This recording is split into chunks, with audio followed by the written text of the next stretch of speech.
Hi, and welcome everybody that are just joining us. I am just going to give it another couple of minutes before we start the presentation, just to give some other delegates a chance to log in to the meeting before we kick off. If you want to put your microphones on mute, and turn your cameras off for now, that's absolutely fine, and we'll get started very soon. Thanks.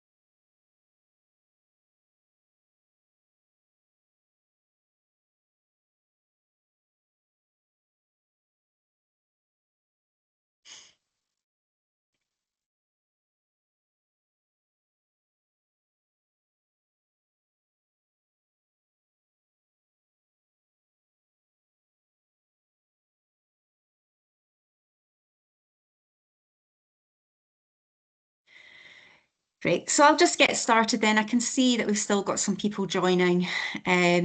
So I'll just kick off. I don't want to keep anybody waiting around. So good evening, everybody. Welcome to the Head Medical webinar for GP opportunities in Canada. A little bit of housekeeping before we start. We will be recording the session, so please keep your microphones on mute and feel free to have your cameras off. We will be sharing a recording of the webinar afterwards, and there will be an opportunity for questions at the end. But if you think of any questions as we go through the presentation, you can pop them in the chat box and we can answer them later. So this evening, I'm going to tell you a bit about Head Medical, working as a GP in Canada, expected earnings, typical contract, and the recruitment process. My name is Nikki. I'm the commercial director. I've specialised in international GP recruitment for 17 years now. I'm joined by my colleague Carol Horan, who's our registration team leader. She'll be giving an overview of the medical licensing process for Canada. I'm now going to hand you over to James Weir. He is completely independent from Head Medical and provides professional immigration advice. So he's your man if you'd like to have professional licensed advice, which is really important when considering relocating. And I'm also joined by Dr. Oliver Nelson. He's a UK trained GP who made the move to Canada a few years ago, and he's here to share his experience and insight to working in Canada. He's also planning to open his first clinic in Vancouver later this year, which is very exciting. So a little bit about Head Medical, in case you don't know who we are. We were established in 2008 as the first UK-based specialist agency to help UK doctors relocate overseas. In 2026, we will see our 2000th doctor start in their new role overseas. So quite the milestone for us, and hopefully it puts your mind at ease that we're really experienced at what we do and that you're in trusted hands with the team here. We have an in-house registration team, which Carol heads up. Carol and her team are amazing. They help every doctor navigate the medical licensing process and will guide you every step of the way. At the moment, they're currently supporting around 120 doctors through various different licensing processes for different countries. So they're real experts in helping you navigate those complex processes. So we recruit doctors, not just GPs, but also consultant doctors and junior doctors to Canada, Australia, New Zealand, the Gulf, Ireland, Singapore, China, and some very tropical islands such as the Maldives, Bermuda, and the Caribbean. So this evening, we're just going to focus on GPs to Canada, but if you would like to discuss any of the other locations with our team, then you can reach out to us and arrange a separate call out with the webinar. So having been around for nearly 18 years, we've established really good relationships with employers around the world, and we've got a really deep knowledge of international recruitment and location. So we can give you lots of practical advice in regards to relocation and helping you decide whether an international move is right for you. We're based in the UK, which is really handy when you're based in this time zone. If you do decide to relocate, then it's a benefit to have our team on the same time zone as you to help with all the paperwork, as it can take around 6 months or more to go through those lengthy paperwork processes, depending on which country you're going to.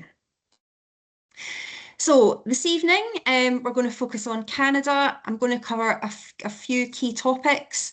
I'm not going to go into great depth about everything, as a lot of the areas differ depending on which province you're considering relocating to.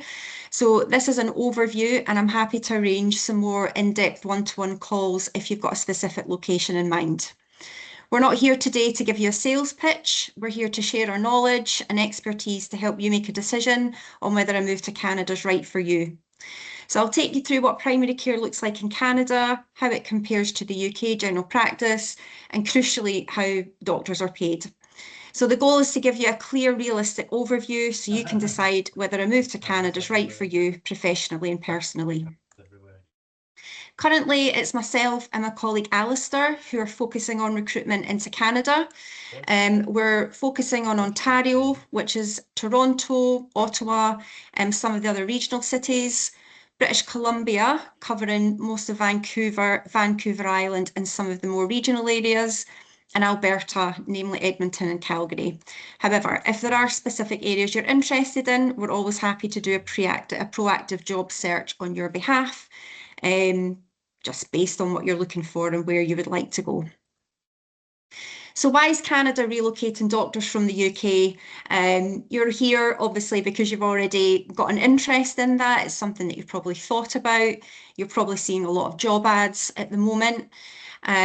So firstly, what's important to know in Canada, you'll be called a family physician. Canadians view family physicians as the foundation of its healthcare system, and there is a recognised long-term shortage across almost all provinces. It's reported that Canada is short of around 22,000 family physicians, and it's estimated that around 5 million Canadians are without a regular family doctor. They've also got 33% of family physicians aged 50 or above, so there's a large retirement wave looming. And they're only training around 1,500 new family physicians a year, so nowhere near enough to make demand.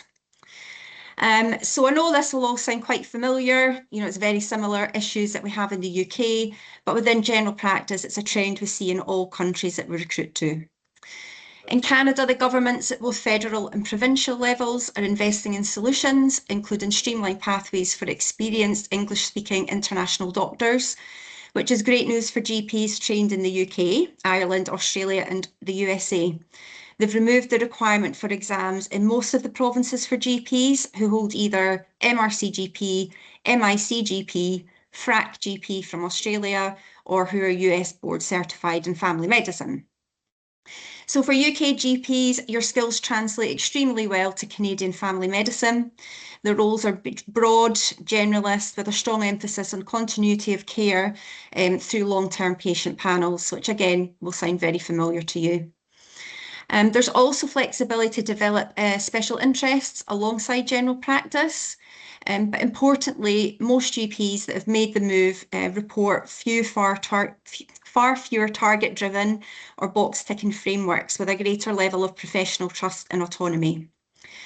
When it comes to locations that you can work in, the good news is that international medical graduates aren't restricted with where they can work, as they are in some other countries, and we work with clinics in metropolitan, regional, and rural areas. You're not restricted with where you can work. However, popular or central city locations may have less of a need, and there are reports of some metropolitan areas and some of the provinces becoming a bit saturated with doctors and new clinics. So be flexible, don't narrow your search too narrowly. Be flexible, consider suburban areas, regional or rural areas. And these are often areas which experience a larger shortage of GPs, but offer a fantastic lifestyle opportunity, often lower property prices, and able to become part of the local community. We completely understand you will have specific requirements in terms of where you want to be when it comes down to family needs, friends, school requirements, or employment for your partners.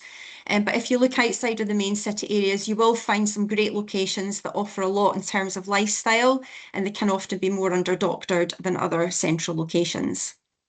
So take some time to do some research into what's important to you, have a think about the climate, Do you have hobbies, or do you need specific sporting facilities?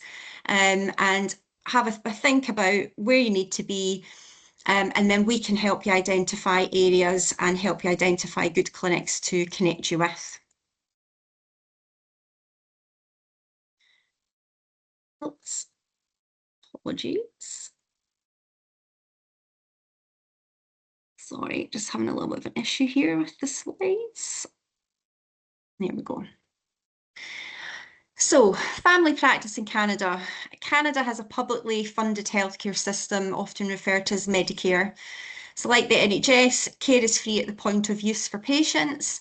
However, unlike the NHS, healthcare is organised and funded at provincial level, which means that how you work and how you're paid varies depending on where you're practicing. GPs in Canada are not usually salaried employees. Instead, they work as independent contractors, usually within a clinic or a group practice.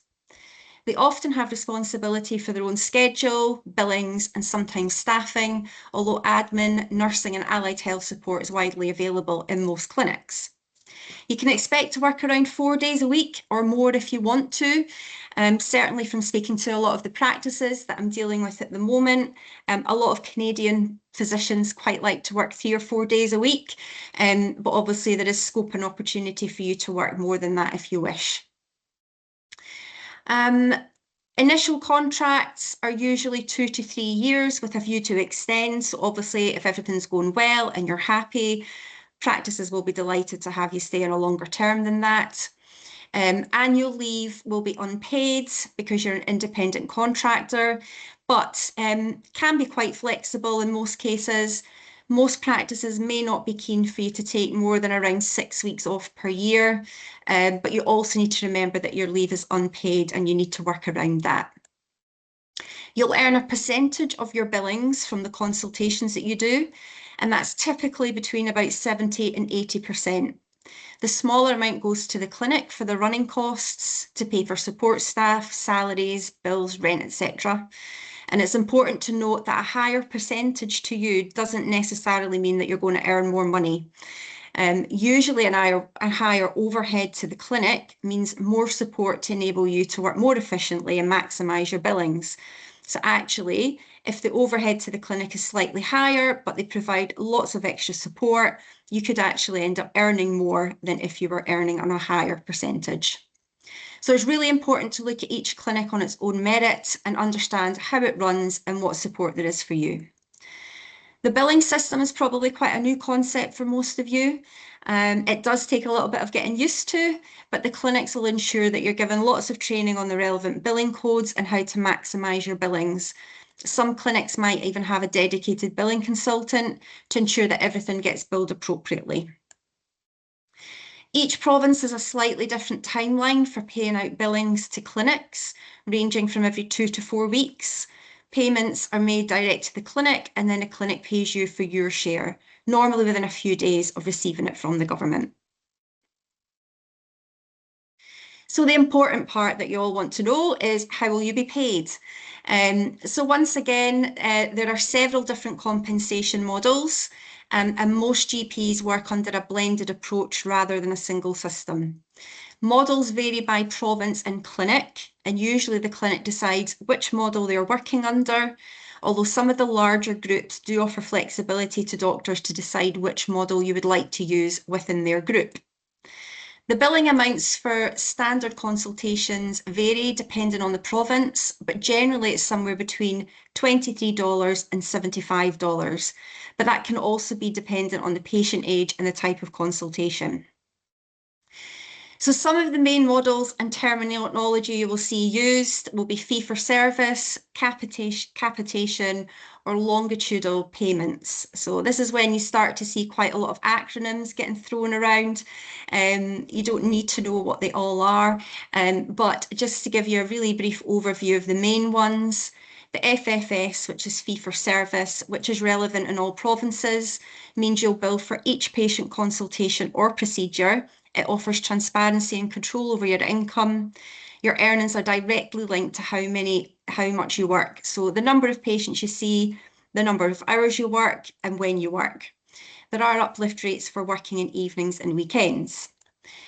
Then when it comes to capitation models, they provide payment based on the number and profile of patients registered to you rather than just visits to the clinic. They're often blended with a fee-for-service payment and can be popular with physicians looking for a more predictable income and work-life balance. These models can also include bonuses and incentives to reward continuity of care and preventative medicine. So not to go into too much detail, but here are some of the acronyms you will see. FHO or a FO, which is a family health organisation. That's a model used in Ontario. ARP, which is alternative. Actually, it's totally slipped my mind what the RP stands for. I will come back to you later on that. That is the capitation model used in Alberta, and LFP is longitudinal family physicians, which is used in British Columbia. Dr. Oliver Nelson might touch on that a little bit when he is chatting to you later. And these are the ones that are related to your specific patient numbers who are registered to you. So basically, these models pay family physicians for more a relationship-based care of a patient panel, factored in time, complexity, and continuity of care, not just volume. Generally speaking, what I'm hearing from clinics is if you want to earn the higher end of earnings, then a fee-for-service model might be a good option for you. There's no sort of cap on the earnings there, whereas a capitation or an FHO model might be better if you're looking to maybe reduce your working hours or spend more time with chronic patients. So when thinking about what the earning potential is, it's a very broad range, which varies on all the factors that I've just touched on, but you can expect to be earning a minimum of $250,000, which I would say is a fairly conservative figure, but you can earn in excess of $500,000 per annum, depending on which model and how often or how much you work. But it's important to remember that you won't be earning those big numbers initially. In most cases, it will take a few months to get your patient numbers up and running, but certainly going into year 2 and onwards, the earning potential is fantastic. In some cases, there is also potential for income stabilisation payments from the province. That's there to support new GPs coming into the country, and it can provide a minimum annual income of around $200,000 for the first year while you get established. And that's a programme that's available if you're joining a family health organisation model in Ontario. But there are also top-ups you can get on top of your billings from private patients and insurance, which can add an extra $2,000 or $3,000 on top of your billings every month. So a lot of variation and a lot of factors to take into account. So have a think if Canada sounds like it might be right for you. It definitely offers flexibility and a lifestyle that many UK GPs find really appealing. Whether you're motivated by career development, financial goals, or quality of life, there will be a location and a practice model to suit your priorities. And certainly the GPs that we speak to that have already moved are, highlighting the increased autonomy and the significantly higher earning potential. The recruitment process is pretty straightforward, usually quite informal. I will have a one-to-one conversation with you, find out more about what you're looking for, and then I'll send your CV over to specific clinics for review. Then you'll have a video call or possibly 2 with the clinic owner or the management team. That's a great opportunity to find out about the clinic, how they run, and ask any other questions you might have. If everything progresses well, you'll be sent a contract to review, and then obviously you just take things from there if you're happy to proceed. The speed of the process is dependent on where you are in your decision-making process and your licensing. If you haven't started the licensing process, it is going to take between 6 and 8 months, depending on the province, to get through that process. And Carol and her team will provide full guidance with that. And then once you've accepted a position, whilst you're going through the paperwork, we'll keep in really close contact with you and provide regular updates with the clinic to ensure they're kept up to date with your progress and they can prepare for your arrival, induction, and start to help build up your patients for use commencing work with them. So I hope that's given, a good enough overview and some things to start having a think about. Obviously, our contact details you already have, and I'm more than happy to set up individual calls with you and we can talk in a bit more detail about your specific circumstances. So now I'm going to hand you over to Carol, who's going to talk to you a little bit about the medical licensing process, and how the team can help you with that. Over to you, Carol. Thank you. Let me just see if I can take control to get my notes. There we go. Perfect. Hi, everybody. Thanks for taking the time to join us tonight. As Nikki mentioned, I work as part of our registration team, and I'm going to give you a very brief rundown of the registration process for Canada. I will try not to bore you with too many details, but happy to answer questions at the end. So the process that the majority of the candidates that we work with heading over to Canada will use the CFPC jurisdictional route. Now, I say the majority because this applies to those who hold a suitable qualification from the UK, Ireland, Australia, and the USA. I think that applies to everybody on this call, but if not, Nikki and Alistair or myself can chat with you in due course, and we can kind of chat through your specific details in more detail. So this is what our registration process to get you across to Canada looks like. The first step is to do something called primary source verification of your qualifications and licence via Physicians Apply. That usually takes around about 4 weeks, and that is something that you can complete at any time. So a lot of people choose to do this whilst they're looking for a position because it gives you a little bit of a head start, gives you something less to do once you've accepted a job. Step 2 is to obtain membership with the CFPC, which is the College of Family Physicians of Canada. Most applicants apply for out-of-country membership at this point, but other member types are available, so you can pick which one suits you best near the time. And again, this is something that you can do. They can do this step in advance whilst you're working on a job offer, looking for a job. Steps 1 and 2 can be processed simultaneously, so you can kind of work on them at the same time. And that step alone takes around about 2 weeks usually, give or take, depending on how busy they are. Then we move on to step 3. Now, before starting step 3, you do need to make sure that steps 1 and 2 are complete. And at this point, you can then apply to the CFPC for recognition of your training and certification from one of the approved jurisdictions. Processing can vary quite a bit for this step, from anything from around 4 to 8 weeks, depending on how busy the CFPC are. Sometimes they are nice and quick. Other times they're closer to the 8 weeks. It really just does depend how much in demand they are at that point. And again, this can be processed without a job offer. So you'll see there that there's plenty that you can do in advance if you want to. Then we're on to step 4, which is your application for provisional licence from your relevant provincial college. Now, as you can imagine, the processing times can vary quite a bit between the different colleges, but on average, we're anything from usually between 4 and 12 weeks, again, depending on how busy they are and depending on which province you're applying to. You may have heard a lot of rumblings over the last year about the MCCQE, and most provinces no longer require this for a provisional licence, but it is generally still required for a full or independent licence, so that may be something you want to consider later once you've got yourself settled in.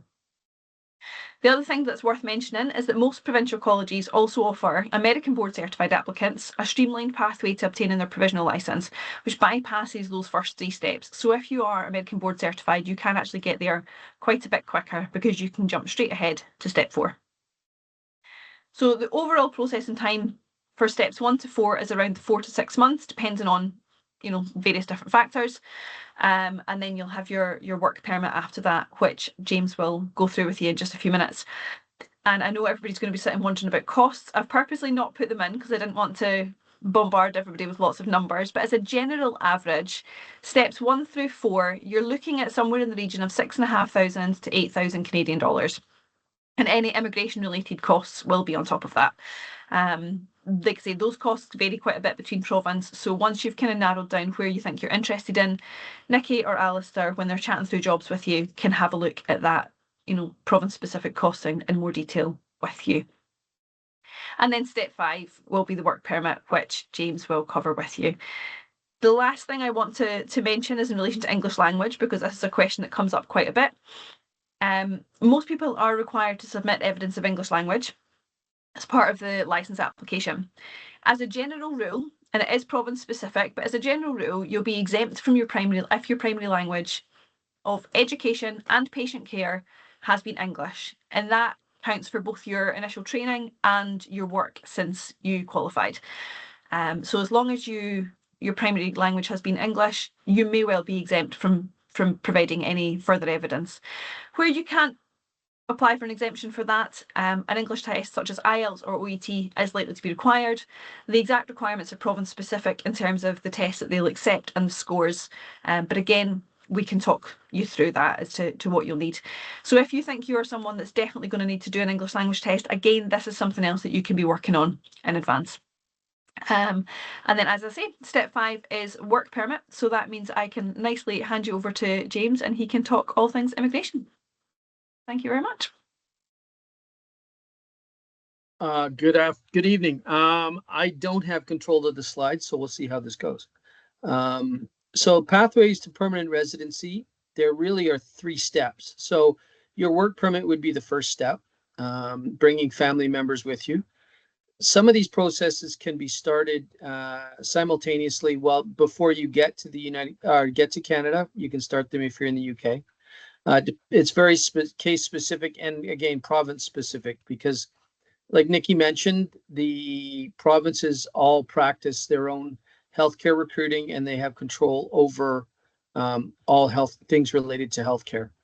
The licensing is obviously provincial and federal. So now, how does the passport affect the process? If you have a UK passport, or if you're from what is called a non-visa requiring country, Australia, another example, the United States, then you can apply directly at the port of entry as things stand today. That might change in the future, but I don't see it happening in the next few years, but it could change. You can apply for your work permit right at the port of entry and they will issue it to you at that time.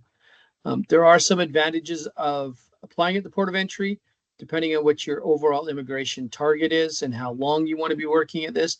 But that's kind of a consultation that you'd have to have with a professional, and just to understand the advantages of applying in the UK or applying at the port of entry. Now, the LMIA, you'll hear a lot of people talking about this. It's a labor market impact assessment, or an LMIO, which is an opinion. The employer gets that, and that is to prove to the Canadian government that your position is not going to take a job from a Canadian. Given the number of doctors we need, it's generally not an issue for a doctor. It's just the same rule applies to everybody in the Canadian labor market. I've also seen questions recently about working for multiple clinics, multiple employers. It is possible.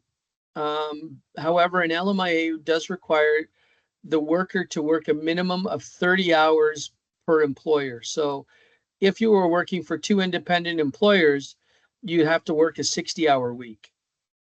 Some people might be used to that, other people not. If you have an employment situation where there are multiple clinics under the same employer, the LMIA can be structured in such a way that you could work at multiple clinics, but you'd still only have to work 40 hours a week. So there's a lot of lifestyle discussion that would need to go on around that. And then the other question I usually get around families and permits required. If your family is coming with you and you have a spouse, it's generally best to get an open work permit for them, because it offers different financial planning abilities when you have a corporation, which you will have as a doctor here. You can split income. Children generally over the age of 5 will require a study permit or a visitor visa. So it just establishes everybody's status in Canada. I would recommend the study permit, because once you have it, it's done and they can attend public school. Attending public school in Canada doesn't require pre-approval, because it's public school. You have the right to just apply for a study permit without specifying the school. So is there another slide here? Anybody? No. Okay. Okay. The other thing, I've just shot through this with the anticipation of there being another slide, but a couple of just key points. Everybody will have to do an English test. You might not have to do it for your licensing part, but you do have to do it for the permanent residency component of the process. So it's good for 2 years. The IELTS General is one. There's also there's a couple of other providers that are available online. I would recommend that if you're going to do the English test, make sure that it's acceptable to Canadian immigration. There are only 3 of them that are acceptable. So don't go and do the wrong one. Generally, they're not that difficult. We all speak and work in English, so it's generally okay to get a relatively high score. And depending on how you're coming into Canada, there are multiple factors. There are extra points awarded for a good English score that often are required for some candidates. Now, going back to the process of actual working with a work permit, then moving on to your permanent residency, that would normally be your next step, and then ultimately citizenship. When we deal with permanent residency, you can also apply for provincial support. All the provinces do support medical professionals in some way, shape, or form. And they give you, it's a points-based system, so you get extra points for your profession, which is generally enough to qualify you for the next immigration draw. Typically, issues that I've seen in the past deal with documents and what they say, specifically work documents, work support letters from previous employment. It's important that they say the right things, so take some time to make sure that you have all the things that the government is looking for on a reference letter, particularly start date, end date, position and what you've done, contact person, and it has to be on letterhead. And these seem to be fairly evident, but more times than I can say, I've seen them where they're missing one or two things, and then it just leads to delays. It can also lead to an outright rejection if the officer is not satisfied that the application is genuine. It doesn't happen very often. Generally, they will ask just for clarification, but you have to be aware that it is an officer who's processing this, and there's a human element that some officers will screen you out, and some of them will ask the questions. So that's really kind of all I have. It is a straightforward process in a lot of ways, and you can do it yourself. But it's the little things that having a professional help you with, like letters and making sure all the documents are complete and say the right things, does help. Great. Thank you very much, James. That was really helpful. And yeah, if people are interested, then obviously there's a way to engage directly with you if people would like to seek that advice from you. So. Oh, absolutely. I do offer, short calls. I don't have a problem with that. Just trying to give people the right direction. And if they want to engage later, that's fine too. Perfect. Great. Thank you very much, James.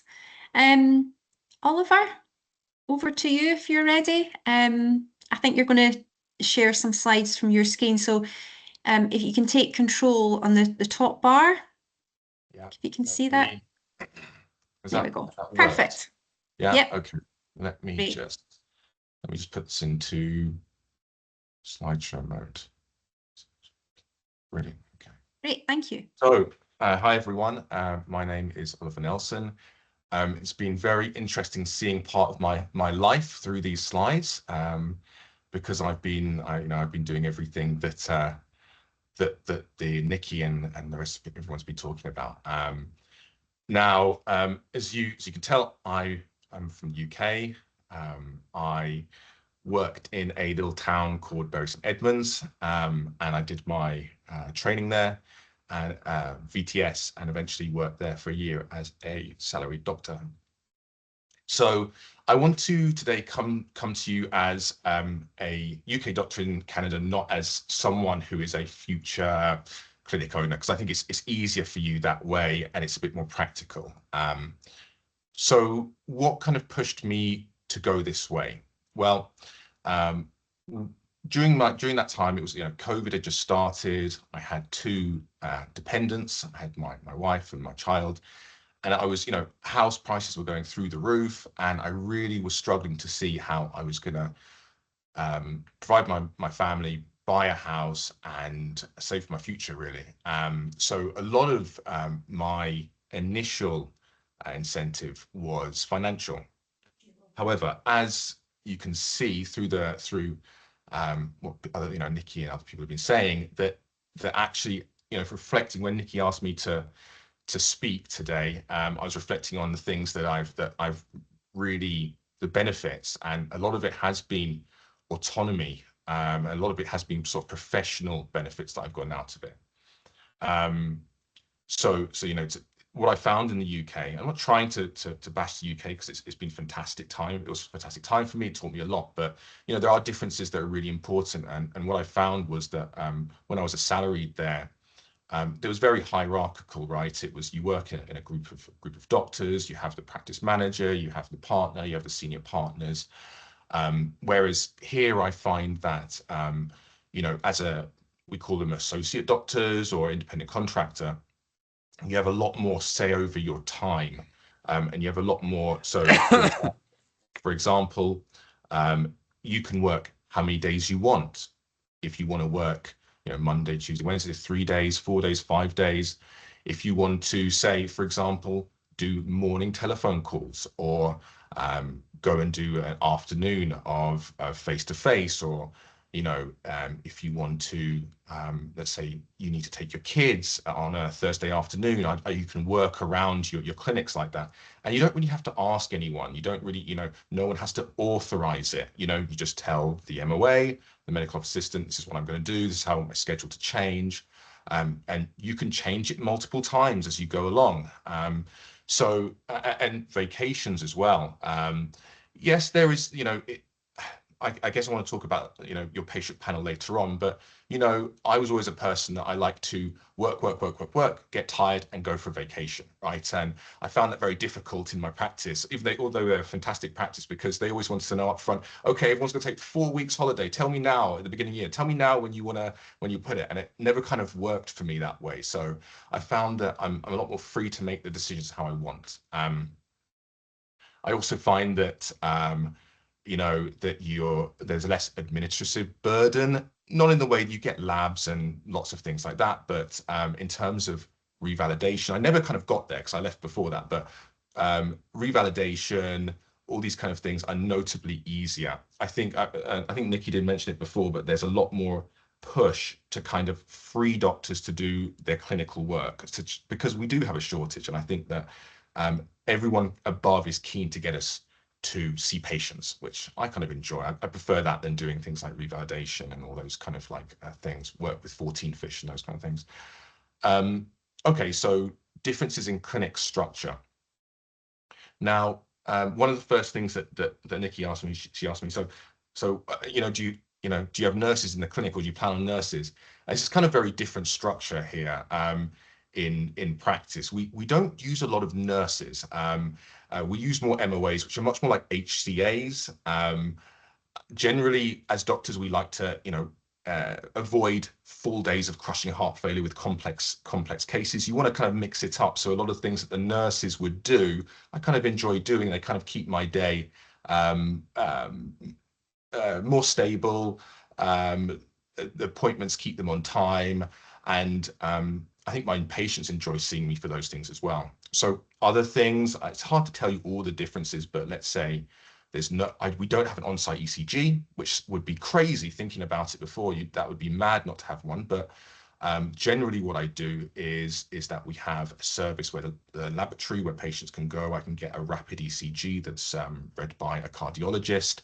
And if not, if I'm really concerned and it's cardiac chest, it sounds like cardiac chest pain and these kind of things, I send them to the emergency to get all the bloods and everything done there. So you work in different ways.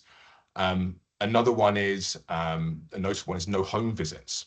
So I haven't done a home visit since I've been here, which sounds also really, really odd, but we have doctors that go and see patients that are homebound. So there are lots of different ways, lots of benefits. There are some differences that you may think this is really strange, but overall, they work pretty well. I also find I have easier access to specialists, easier access to the ER, more respect amongst ER physicians. That might be a bit controversial.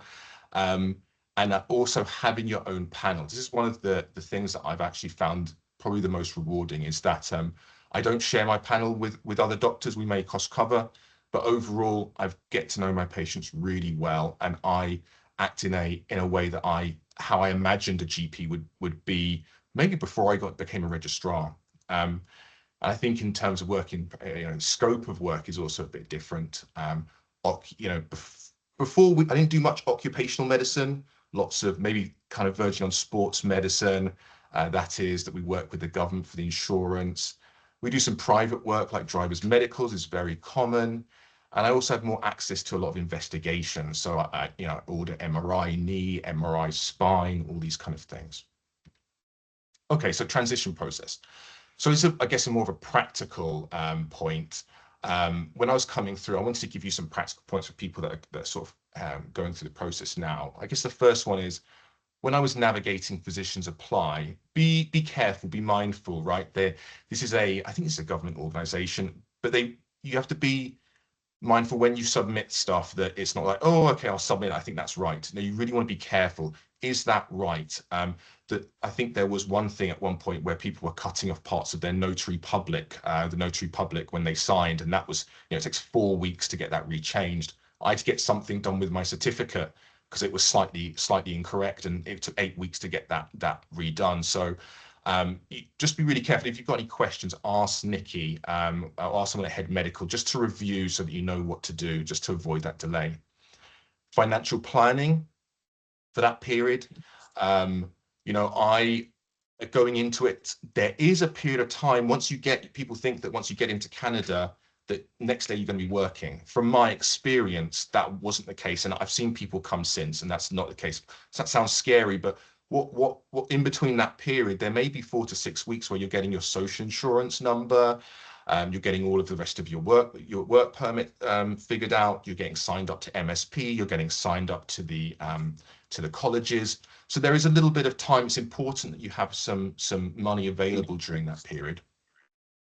And other practicalities like short-term accommodation. I was going backward and forth between, should I try and find someone to rent for 6 months or a year, or should I go for Airbnb? I eventually went for the Airbnb. I think that it was an easier option. You get to know the location a bit more. And one of the things that came up was that when you move over, it can be a bit difficult with the banks because you're a new person. If you try and start, sending $3,000, $4,000 for an Airbnb, Canadian dollars, they start suddenly saying, "Oh my gosh, who is this person?" And I had to end up getting a family member to actually send the money. So just be aware that when you're moving as an immigrant, some of the things are you might come to some barriers that you weren't expecting. And I think I brought about 2 to 3 months worth of my salary just to cover that period. Last one on this slide is understanding your clinic and know your contract. Okay, so unlike England, there's lots of different types of clinics. So you have more of a corporate styled clinic. So in BC, we have Well Health, where it's mainly kind of owned by investors, and then they offer a split for doctors to work there. And then you have the other, which is more of what I work as it's an independent or private practice, where it will probably have a medical director who runs the clinic, owns the clinic, and then you would work as associate doctor with that person. I think that's probably maybe a bit close to what we do in the UK. And then you have purely public clinics, which are like urgent cares and these kind of things. It's good to know what you're going into, because I think we're not used to that kind of difference. So just know the clinic that you're choosing or that you're looking into, and know your contract as well. Like Nikki said, some are 2 years, some are 3 years. Some have different quirks like non-competition clauses and things like that. So it's worth really taking a good look and questioning if you're not sure what that means. Okay, practicing in Vancouver. I saw a lot of the pictures in Nikki's one and Head Medical's were from Vancouver, and I thought, yeah, that's interesting because it's a really beautiful part of Canada, and I guess I guess it's one of the attractions for many people, although we get a lot less UK doctors over here than other provinces because we're out of the way, essentially. So BC, so we have a slightly different model for payment. And I actually, from what I understand, I think it works a lot better. So we have something called longitudinal payment, longitudinal family practice. And compared to fee service, where you see a patient, you get $30 or $40. We see a patient, we get slightly lower fee for that patient, but we also get a background payment. So so let's say we get $25. We'd also get $30 for every 15 minutes that we work during that day. So you have a constant background payment. So it stabilizes payment, and it acknowledges that that you are working for most of that day when you're in. Obviously, it would stop during your lunch breaks and these kind of things, but not only that, but you get a quarterly panel payment, which is, so I guess the idea is they want people to uptake patients. That's a big part of trying to improve family practice in Canada, in BC. And so every 3 months, you will get a lump sum, could be 5,000, 10,000, depending on the complexity of your panel, which is, I think it attracts and incentivizes doctors to work, in family medicine, really, rather than urgent cares and these kind of things. And you also get paid for your administrative work. So let's say that you're doing blood tests and these kind of things, there is a background pay that you'll also get for that. As well as that, overall Vancouver has a great variety of different populations. In Bury St Edmunds, I was basically seeing a very homogenous community. But here, we've got patients from Philippines, we have from South America, we have from India. It's fantastic. You see different pathology. The city is also extremely family friendly, which is fantastic as well. Okay, so remuneration. So this is something that I actually came to Canada and I really didn't know specifically. I had some idea, but I didn't really know what the payment was. I knew it was better, but it was very hard to find anyone that would kind of give me like hard numbers. And I kind of realize now why that is. Billing is a lot more complex compared to the UK system. In the UK, you kind of knew that your session, that you were going to get this much during that time, and you could work out based on 4 sessions or 5 sessions, or 6 sessions or whatever, you could work out what you were paid. This is not the case in Canada.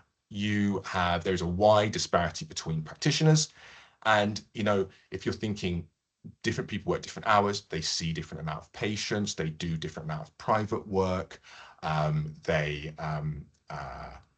the efficiency of the clinic as well changes. So, and splits differ as well. Some clinics will do a 30-70, some will do 25-75.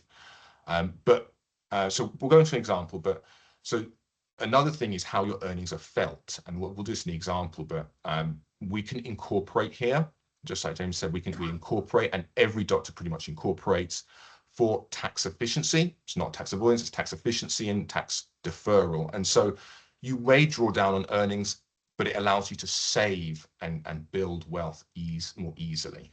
So let's go into the example. So I recently saw an article that said that in BC, doctors are expected to earn $385,000 per year, which is, I think, so you probably have to factor in the split for the clinic overhead. And then you would, so I think personally, conservative for a full-time GP who's working efficiently in a well-run practice. What would I say is, I think reasonably, if you're a full-time GP with a 25 overhead split, working with a reasonable volume in a practice efficient, you could be looking at 400,000 after the 25% split. I think that is a reasonable number to say. Everyone's different. At the end of the day, you're only going to know based on what your understanding of yourself, what you want to do, and the general goals, to be honest. So, but I want to add something so that you could see how the tax system incorporation really works, because it really changes things. So let's say, for example, you were 400,000 after your overhead, and that'd be $33,000 per month.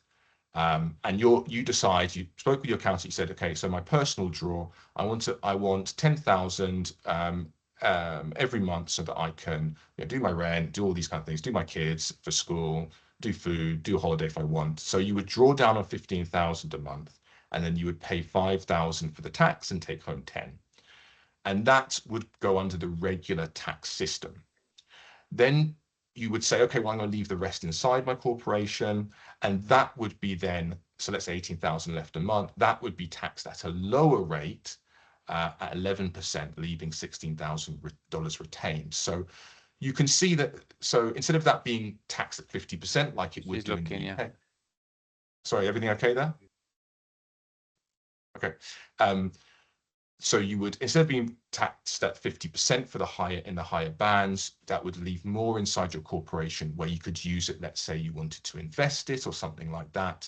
So it's a better vehicle for overall long-term wealth creation. Okay, so it wouldn't be, I need to talk about the challenges. Challenges coming over. Well, one is obviously, as you can see, that there is a learning curve. Although the medicine doesn't change for the most part, the systems do. It's very important early on that you're having support, right? You need to know how to do a lot of the working with there isn't insurance companies, but working with the government for workers' injuries, doing drivers' medicals, learning how to bill. So there is an initial learning curve that's everyone will go through it, but it's important to be aware that it will be challenging, but it's easy to overcome with persistence. Adjusting to life as an immigrant. I think this is one of the harder things. I think you get very used to just going to your bank, getting things done, doing wire transfers. Once you come initially, the Canada is like, who are you? You're earning a reasonable amount of money. You're trying to wire these things. Your car. You got your work visa to get sorted out, and so everything is it's difficult. Cogs that don't move very well, but that goes with about 3 to 6 months. I say once you get through that, everything is very smooth. But there's an initial uptick there. Cost of living. It is overall with the boom that we've had in there is inflation, there is a boom in the cost of housing here. Some people say it's a bit of a bubble. The difference is that your earnings will account for that. So it's not like you're moving here and the houses cost more and your salary is going down. Your salary is going up significantly, and it should go up significantly. It will go up significantly. So a lot of these costs, if you would look on the rent side of things and say this is really expensive, they will be accounted for. And being away from family is obviously a big one. I think everyone is going to know and be aware of that. So lastly, I just wanted to briefly introduce what I'd be working on, which is my clinic, which is Vida Medical Clinic. It's a new purpose-built clinic that I've designed for family doctors. It's in the heart of Vancouver. We have a huge patient demand here for family doctors right now. We're having so many family doctors that are retiring. I've even had people, this is a mixed commercial building. I've had people here requesting whether I can take them on as a family doctor. So I'm offering competitive rates, competitive splits, competitive and transparent splits. And most of all, I kind of wanted to offer people someone who's a UK doctor, who knows the unique differences of coming over, who's on site daily, and wants to provide all the support possible so that they can succeed. So yeah, I think that's me. Happy to answer any questions. Great. Thank you, Oliver. That was fantastic, hearing about your journey and your advice. Yeah, like happy to open up to some questions. I think we had some initial ones in the box here. Could you please, Oliver, could you please speak to issues like taxation, cost of livings? I understand it varies from province to province. For example, is Vancouver quite expensive? Also, like regarding taxation and pensions, which I assume we would refer people to speak to professional tax advisors on those topics anyway. Yeah, cost of living, I think in most parts of Canada is it's definitely climbed. I think over COVID, from my understanding, over COVID, things have got a lot more expensive. You know, the housing, I don't really know how things are in the UK at the moment. I understand that they've also climbed as well. I think, you know, the housing cost here is more than an average cost of house here is more than UK. But like I said, I think on the salary that I and my colleagues are on, we live very comfortably. You know, you can go on a holiday, easy holiday or two a year. You can take time off. I know that Nikki said that you know you're not paid, but what you're earning can easily cover those holidays and those breaks. So I wouldn't worry too much about the cost of living. I know I've had a lot of people that, you know, ask me about that from home, friends when they speak to me, but I try to reassure them that it is compensated by the increase in salary. Taxation, there is a pension scheme. You could probably tell I haven't been paying into it yet, which I probably should do, and I will do next year. But there is a pension scheme that you can do, and I wish I could tell you more about that right now. Great, thank you. James, there is somebody asking or commenting they've heard from a friend that they could get PR before arrival. Yes, I did see that flash by on my screen. Yes, it is possible. It's a very specific process. I did allude to the fact that you can apply at the port of entry for your work permit, or you could apply in the UK for your work permit. For that one, you would want to start everything while you're in the UK, because there are a lot of doctors who just kind of wait to put everything together at the last minute. They show up at the port of entry, but with some pre-planning and depending on what your timelines are, it is very possible to have maybe not PR, but definitely have submitted your permanent residency or be invited to apply. Yeah. Does that answer? Thank you. Yeah, I think there's the express pathway, isn't there? Which Well, you have to apply for to get an invite to apply for. yes, but that depends where you are in your process. It's a lot of provinces will not look at a doctor as seriously unless they're actually in the province. Some provinces require you to work for 6 months and then you get extra points. They want to make sure that the doctor's coming and not just hoping to get PR, because the way immigration works is the federal government controls it and they have a number, they have a target. They will share some of those targets positions with different provinces, so the provinces don't want to waste them. Yeah, okay, that makes sense. And the differences between a C10 visa or the LMIA? There are employers, there are C10s. The C10 is simply refers to an exemption that you would put on a work permit. It would say C10, use this exemption.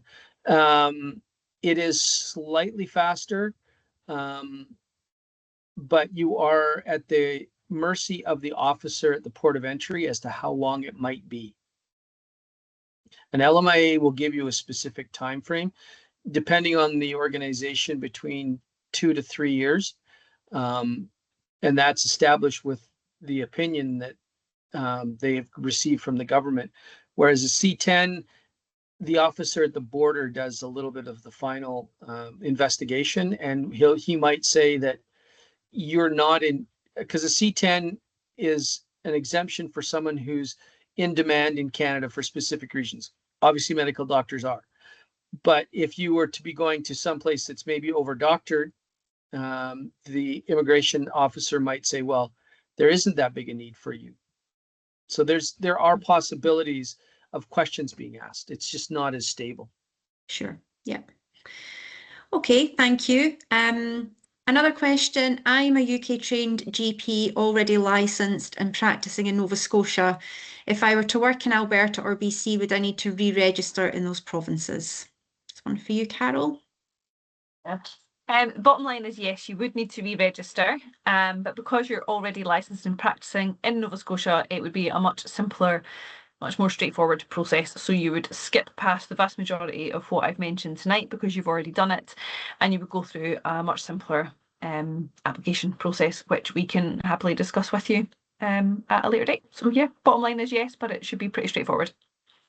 Yes, James. See your hand I'm up old there. school. I'm old school. That would also depend on your immigration status. If you are still a temporary foreign worker, you would need a new LMIA for the new province. Okay, good to know. Thank you. Great. And just another couple of people asking James, just for a bit of clarity around bringing children, and can the study permit be given at port of entry along with the work permit? It's all passport driven. And if you're, again, from a visa exempt country, what they're looking for with the medical, in my opinion, is simply a chest x-ray to look for things like TB and that sort of thing. Not to say you can't have it, you just have to have a treatment plan. But what they're wanting to do for people with a UK passport, yeah, you can definitely pick up a study permit and a visitor record. Again, like Dr. Nelson was suggesting, you want to have your spouse with a work permit so that you can plan efficiently with your corporation to split income through a number of different means. I'm an old CPA, so that's close to my heart. Tax, not tax evasion, nothing wrong with avoidance. It's a sport here. Thank you. Could be a question for you, Oliver. Is it better to work in a corporate clinic or an independent clinic? I know you work in an independent clinic, but you may have heard from friends or other doctors that you've met out there, if there's pros and cons with either. Yeah, I think that that there is a difference. I think that the corporate clinic might be a bit more of a plug and play. You, I think they often have very strong, well set up systems, IT systems. It's like Well Health. You go in, you do your thing, you leave. But I think you also kind of lose a little bit of say over how systems run because it's controlled centrally. Often they'll have maybe like 10, 12 clinics. And so everything is kind of already set up and you're going there to do your work and leave. As well, you've got maybe less of a mentor or a medical director that's there and available to kind of assist you if you're kind of new. But you know, everywhere has its benefits and its drawbacks. So yeah, it depends what you want.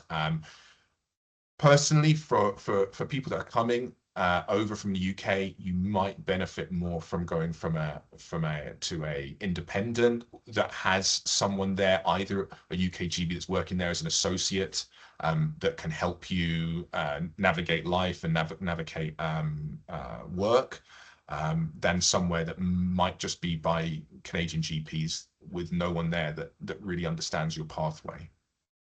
Yeah, that's good advice. Thank you. Are any UK GPs eligible for a full license without writing any exams? Now, I think that it comes down to the sort of terminology used for some of the licenses.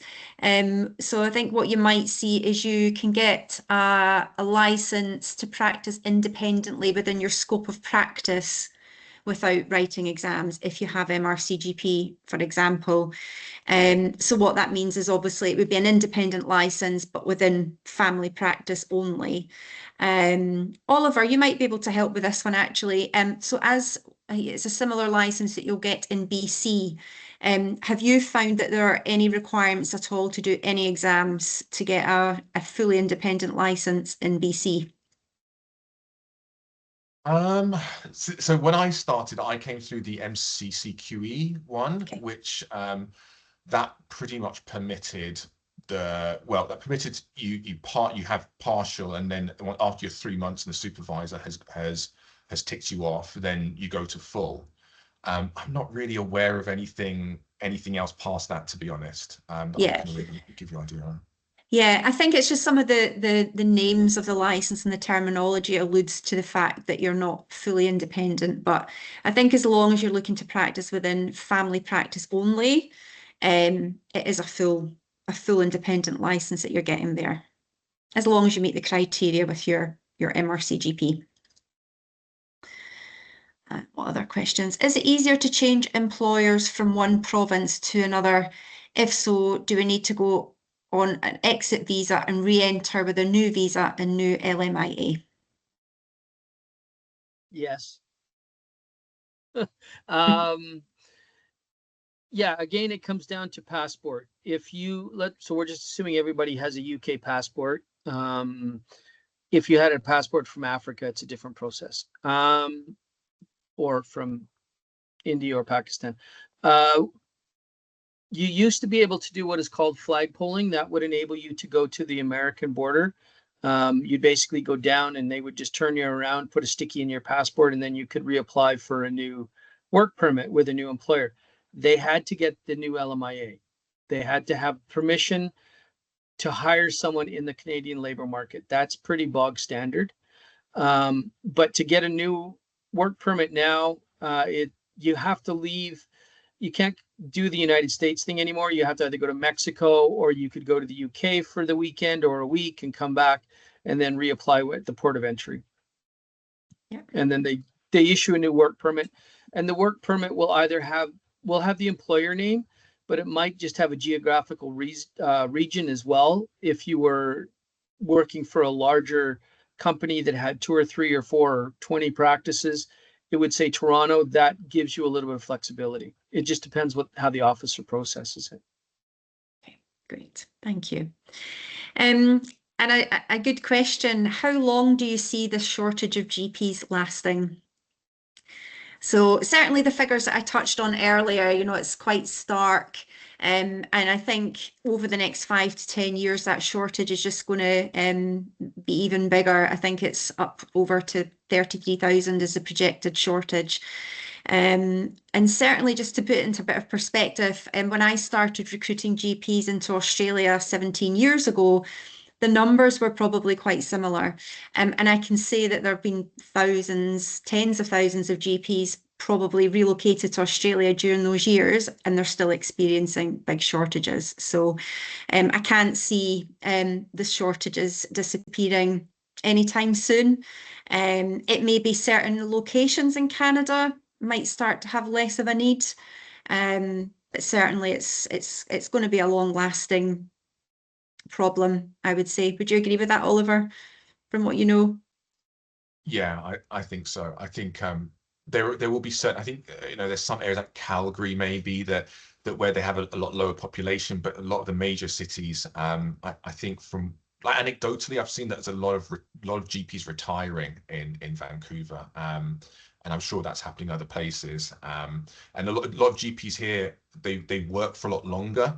So you sometimes see GPs. I think I knew one that was 85 years old, but there was like ones in their 70s. So you'll find that there's a group that had passed like sort of 55 to 70 that they kind of keep going. Often they like it and the salary's good. So, but then they start to retire and there's a sudden retirement wave. And I think that's one thing that we're going to start to see a bit more of as well. Yeah, sure. And I'm just cautious of time. I think we'll just have one more question and then we'll wrap up. Again, Oliver, maybe one for you. Do we have access to Medicare for ourselves and independent family members if we're on a work permit before becoming a permanent resident? Yes, you do. You'll have full access to all public services. I think there's like a very short period, but everyone experiences when they come over. I think it's like a month or something when the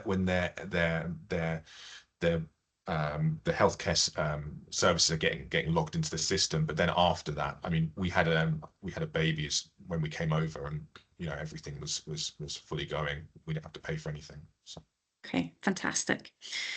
Great. I just before we finish up, wanted to just touch on a point that Oliver raised earlier about that sort of the practicalities of relocating in terms of banking, home search and things.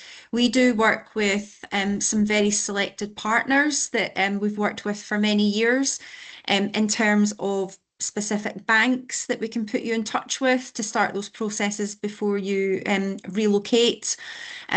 Also shipping companies and companies that can help with home and school searches on the ground once you've identified an area that you're relocating to.